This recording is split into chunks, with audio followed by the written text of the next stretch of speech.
안녕하세요. 연애 탐사의 세린이에요. 불륜을 저지르는 사람들이 처음부터 불륜을 저질러야겠다고 계획하는 경우는 별로 없어요. 너무나 자연스럽게 불륜을 저지르는 경우가 대부분인데, 불륜이 발생하는 가장 큰 원인은 무엇이라고 생각하시나요?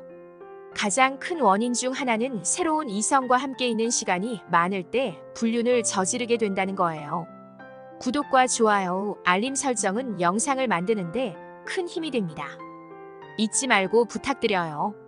새로운 이성과 오랜 시간 함께 있다 보면 어느 순간 이성적인 매력을 느끼는 포인트가 생기게 되고, 그것이 반복되다 보면 자연스럽게 가까워지면서 불륜을 저지르게 되는 거예요. 불륜 전문 변호사들이 말하는 불륜이 가장 많이 일어나는 조건은 새로운 이성과 물리적으로 함께 있는 시간이 많을 때라고 말해요.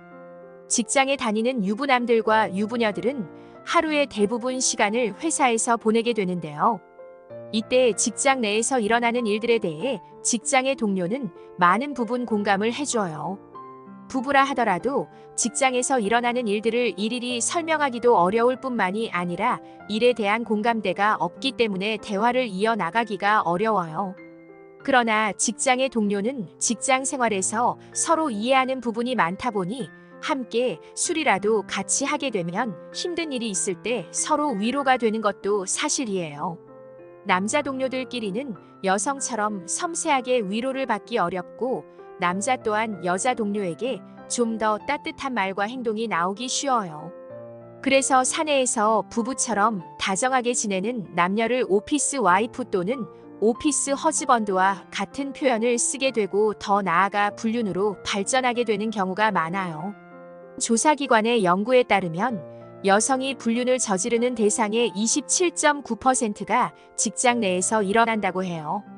많은 사람들이 불륜이 가장 많이 일어나는 곳이 등산 동호회와 같은 동호회라고 생각하지만 의외로 1순위는 직장 내 불륜이에요. 그럼 직장 내에서 불륜이 가장 많이 일어나는 원인은 무엇일까요? 하루 24시간 중 잠자는 시간을 제외하고 가장 오랜 시간 있는 곳은 직장이에요. 정상적인 관계라면 직장에서 근무하는 시간인 평일 오전 9시부터 오후 6시까지에만 사내 메신저 혹은 업무 연락만 주고받아요. 그리고 사생활에는 개입해서는 안 되며 오해받을 행동을 해서도 안 된다는 사실을 모르는 사람은 없을 거예요.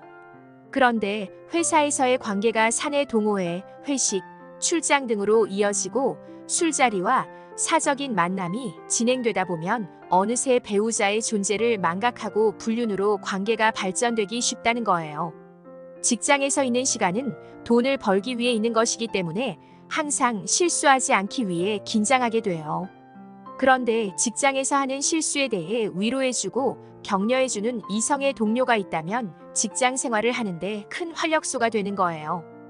그 이성으로 인해 직장에 가는 것이 즐겁고 하는 일에 대해 자부심을 느끼게 될 거예요. 집에 있는 배우자나 애인의 경우 내가 하는 일에 대해 공감대를 형성하지 못해요. 그러다 보니 직장에서 있었던 힘든 일에 대해 대화가 겉돌게 되고 성의 없는 대답을 듣게 되는 경우가 많아요. 그런데 직장 동료는 공감대를 형성하고 있기 때문에 대화를 나눌 때 형식적인 조언이 아니라 정말 마음을 움직이는 조언을 받으며 동료애가 생기게 돼요. 이러한 동료애가 발전해서 애정으로 변해 불륜을 저지르게 되는 거예요. 오피스 허즈번드는 남편이나 연인보다 오랜 시간 함께하고 더 깊은 속마음을 표현할 수 있는 존재가 되어버리는 거예요. 동호회처럼 처음부터 바람을 피울 목적으로 만남이 시작되는 것이 아니라 서로 위로하고 의지하다가 자연스럽게 가까워지고 이성적 매력을 느끼게 되면서 바람을 피우게 되는 거예요.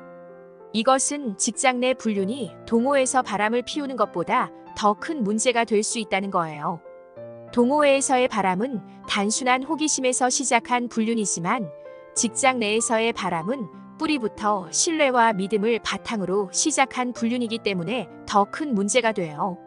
많은 남자들은 여자의 바람으로 인해 너무나 화가 나지만 모든 남자들이 이것으로 인해 이혼을 선택하는 것은 아니라는 거예요. 동호회에서의 불륜은 호기심으로 인해 시작되었기 때문에 다시 돌아올 확률이 상대적으로 높지만 직장 내 분류는 단순히 성적 만족에 의한 바람이 아니다 보니 돌아오는 경우가 드물어요. 그리고 남편이 이혼을 원하지 않을 때 발생하는 또 다른 문제가 있는데요. 동호회 불륜의 경우 아내가 마음을 돌리면 과거의 모습으로 돌아갈 수 있어요. 그런데 직장 내 불륜의 경우 아내의 마음을 돌린다고 하더라도 이 과정에서 직장에 소문이 나서 직장을 다니지 못하는 경우가 발생해요. 만약 아내가 가정 내에서 경제적으로 큰 부분을 담당하고 있다면 이 문제로 인해 가정의 수입이 끊기는 중대한 문제가 발생할 수 있어요. 이성적인 문제는 남자와 여자 둘만의 문제지만 만약 자녀가 있고 그 자녀가 사춘기라면 문제는 전혀 다른 쪽으로 흘러가게 돼요. 불륜으로 인해 회사에서 실직을 당해 경제적인 부분에 문제가 발생한다면 자녀를 키우는데 큰 어려움을 겪게 될 거예요. 사내 연애나 사내 불륜은 기혼 여부만 다를 뿐 남녀가 서로 만나 연애하게 되는 과정은 비슷하다고 할 수 있어요. 경제 전문 글로벌 미디어 포브스는 직장인 60%가 사내 연애를 경험해봤다고 보도했어요. 이것은 직장인이 평생 직장 생활을 하는 동안 직장 내 연애를 할 확률이 과반이 넘는다는 것을 의미해요. 그렇다면 이렇게 많은 사람들이 왜 사내 연애를 하게 되는 것일까요? 그것은 많은 사람들이 자연스러운 만남인 자만추를 추구하는데 이러한 심리와 잘 맞기 때문이에요. 동호회와 같은 경우는 일부러 시간을 내서 동호회에 가입을 해야 하고 시간을 내서 정기적으로 활동을 해야 해요. 대부분의 사람들은 이러한 인위적인 형태의 만남을 부담스러워하기 때문에 유부녀가 아주 많이 외로움을 느끼지 않는다면 동호회 가입은 쉽지 않아요. 그런데 직장 내 불륜은 시발점이 바람을 피우기 위한 목적이 아니라 너무나 자연스럽게 생활 속에서 이성의 감정을 느끼게 되고 이것이 발전해서 바람이 나는 거예요. 이러한 자연스러움으로 인해 절대로 바람이 날 것 같지 않았던 여자도 바람이 날 수 있어요. 자연스러움 때문에 가장 쉽고 가장 많이 이곳에서 불륜이 일어난다고 할 수 있어요. 그리고 너무나 자연스럽게 불륜에 빠지게 되는 것 한 가지를 더 알려드리면 그것은 헬스예요. 아내가 운동을 시작한다고 말하면 대부분의 남자들은 적극적으로 찬성을 하게 돼요. 특히 헬스의 경우 몸매를 다시 젊었을 때로 돌리는 운동이기 때문에 남자의 입장에서도 아내가 예뻐지는 것을 반대할 이유는 없으니까요. 그런데 헬스는 가르쳐주는 사람과 배우는 사람 사이에 어쩔 수 없는 터치가 있을 수 있고 의상 또한 몸매가 드러나는 형태가 많아요. 그리고 개인적으로 레슨을 받기 때문에 헬스 트레이너와 서로의 연락처를 주고받고 친분을 쌓기도 좋아요. 헬스 트레이너는 고객을 놓치지 않기 위해 부단히 노력을 하게 되고 상황에 따라서는 식사도 함께 하기도 해요. 이 과정에서 서로 이성으로 느끼게 된다면 불륜을 저지르게 될 수 있어요.